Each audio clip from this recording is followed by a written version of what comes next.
সম্মানিত সভাপতি উপস্থিত, বেশি কথা না বলে আমি সময় নষ্ট করতে চাই না।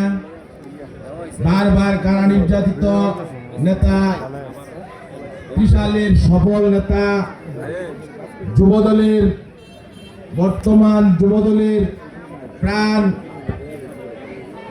মোহাম্মদ ফারুক হোসেন ভাই, আরো উপস্থিত আছেন ফারুক ভাইয়ের সফর সঙ্গী, ত্রিশাল যুবদলের সফর সঙ্গী ভাইরা,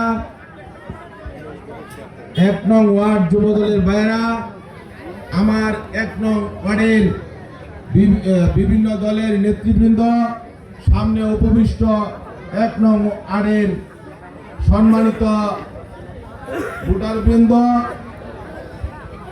আমরা আজকে একটি কথাই বলবো, আজকে আমরা কার জন্য দোয়া চাইতে এসেছি, আমরা কার জন্য দোয়া মাহফিল করছি?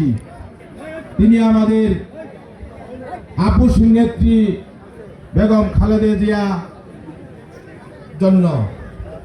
আমরা মত বিনিময় করব কার জন্য? আমাদের দানিশ শীষের কান্ডারি মোহাম্মদ মাহবুবুর রহমান লিটন সাহেবের জন্য।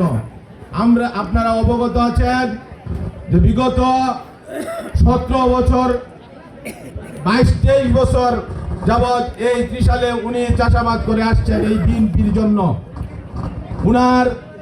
উনি পদে না থাকা, এমপি না থাকা সত্ত্বেও উনি যে কাজকর্ম আমাদের 1 নং ওয়ার্ড তথা ত্রিশালবাসীর জন্য করেছেন, উনি আমাদের কাছে দাবিদার যে আমরা মাত্র একটি ব্যালটের মাধ্যমে উনাকে জয়যুক্ত করে আমরা এই সংসদে পাঠাতে পারি পাঠানোর জন্য।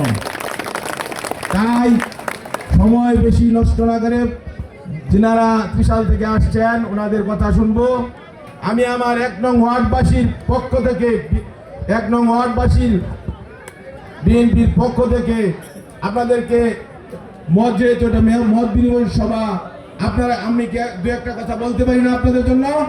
অবশ্যই। আপনারা এই আমাদের এত সুন্দর নেতা পাইলাম, এত সুন্দর নেতা পাওয়া সত্ত্বেও যদি আমরা সংসদে পাঠাতে না পারি, সেটা কিন্তু আমাদের ব্যর্থতা। তাই আমরা যেহেতু মত বিনিময় সভা, আপনারা কি বলেন? আপনারা কি আমরা কি আছি ওনার সাথে? আছে। আমি আশা করব ভবিষ্যতে পরবর্তীতে যেন আমরা আমাদের দানিশ শীষের প্রার্থী মোহাম্মদ মাহবুবুর রহমান লিটন সাহেবকে বিপুল ভোটে এই 1 নং ওয়ার্ড কেন্দ্রে বিপুল ভোটে জয়যুক্ত করতে পারি, এই আশাবাদ ব্যক্ত করে আমি আমার সংক্ষিপ্ত কথা শেষ করলাম। আসসালামু আলাইকুম।